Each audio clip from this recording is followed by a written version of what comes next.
Finally, President Muhammadu Buhari is ready to negotiate with Southeast.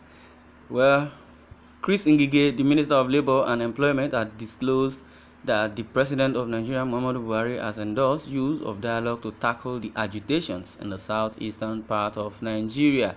Following a meeting with Mr. President on Sunday, the Labour Minister made it known as he was addressing State House correspondents. The President's decision apparently followed the Minister's briefing of Mr. President on Labour-related issues, including the strikes by the parliamentary and judiciary workers and other related matters Kaduna State Labour face off. Ngige said, "We also looked at the security situation, especially in my zone, the southeast, and we made some proposals to him based on the yearning of the people and what the government also wants.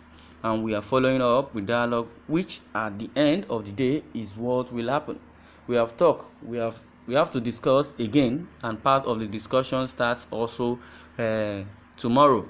The Minister of Defense, Minister of Interior, and the service chiefs were in Enugu earlier last Sunday, and we are going to do the following and also follow up on the meetings on that again starting from tomorrow. We briefed him and he accepted that dialogue is the way to go in all this. Like I keep on saying, there is a thin line between perception and reality, so certain things should be done, at least to assuage the feelings of the people in the area and make them not to feel unwanted. So that area was also discussed.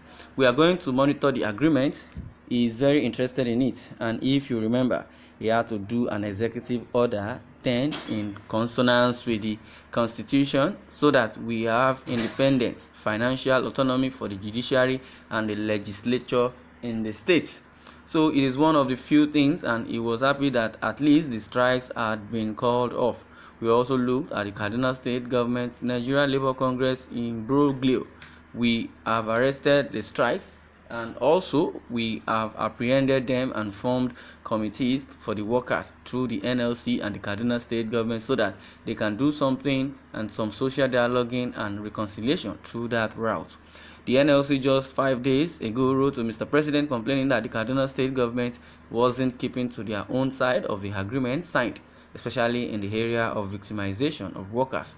Said that the government of Kaduna State has sacked some staff from their workforce for participating in the strike. And Mr. President sought for advice on it, and we have transmitted the advice today. So I and the Chief of Staff have jointly briefed him on that, and we are taking action to make sure we don't have a repeat of what happened in the state. He said that we have already been bedeviled with security issues. We don't want any more compounding of those issues. That's according to Chris Ngige, relating the issue that President Muhammadu Buhari is ready and now for dialogue with the southeastern states. Well, I believe Buhari has also labeled the indigenous people of Biafra that they are the one perpetrating evil and destroying government properties, and also they have been proscribed as the terrorists, as bandits, and failed to even proscribe the Fulani herdsmen and Fulani herders as the criminal and the terrorists who they are. Instead, he kept on pampering them. And Gumi has been like a spokesperson for the bandits. Gumi said they shouldn't call them criminals nor terrorists. They should be addressed well as citizens of the country. And meanwhile, like few weeks back, President Muhammadu Buhari honored an interview on Arise TV, and he has also said that he is not mincing word, that he is also a Fulani man, that any attack on Boko Haram is an attack on the north. Generally, the Hausas now are of the opinion that the Fulani has taken over their land and they have nothing to say about it. Well, concerning Ngige, which says Buhari has agreed to dialogue, there's difference between agreeing to dialogue and executing the agreement and doing what the people want. If he's really ready to dialogue with the southeastern people, especially the governors in the south, the 5 governors in the southeast, he should tell the so-called military men and the police force to stop their raiding, because as it is now, invisible and innocent terrorists are the ones perpetrating evil in the eastern part of the country. The reason being that they just want to change the narrative concerning the saga and the insurgency happening in the northern part of the country, because it's clear to the whole world that it is the northern part, Boko Haram precisely, are the one destabilizing the government of Buhari. It didn't start now. Their agenda was to destabilize and to make Goodluck administration ungovernable for him. They knew what they were doing. When Goodluck was the president of Nigeria, he sought and wanted to buy ammunition from either South Africa, from US, but the northern agenda, which are the people that are sponsoring bandits, sponsoring Boko Haram just to destabilize and make his administration ungovernable for him, they went as far as the US to go and talk to Obama not to sell weapons to Goodluck. In the other hand, Goodluck sought the help of the South African arms deal, but unfortunately he was denied access to get ammunition, so that he cannot be able, or he couldn't fight Boko Haram insurgency. So that when they digress the narrative, they would assume, or people already assume, that Goodluck is unable to conquer Boko Haram. Now Buhari got in, with the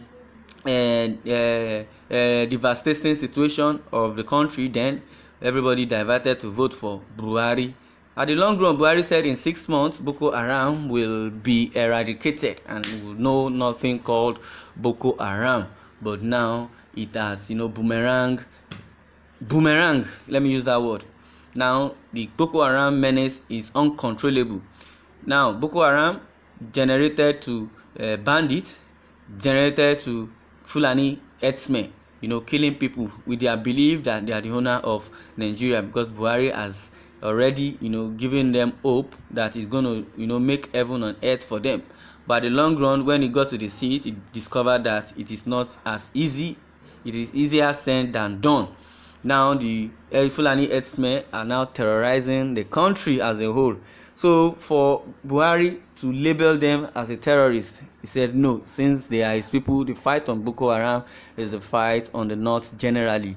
Now they diverted the narrative. The northern people, the agenda diverted machinery to the north, to the southeastern part of the country, just because indigenous people of Biafra are agitating for referendum and separation. So for them to change the narrative, they imported machinery to start destroying government facilities and also killing, kidnapping and doing all sorts. So the indigenous people of Biafra and were now blackmailed up till now that they are the one perpetrating evil in their land.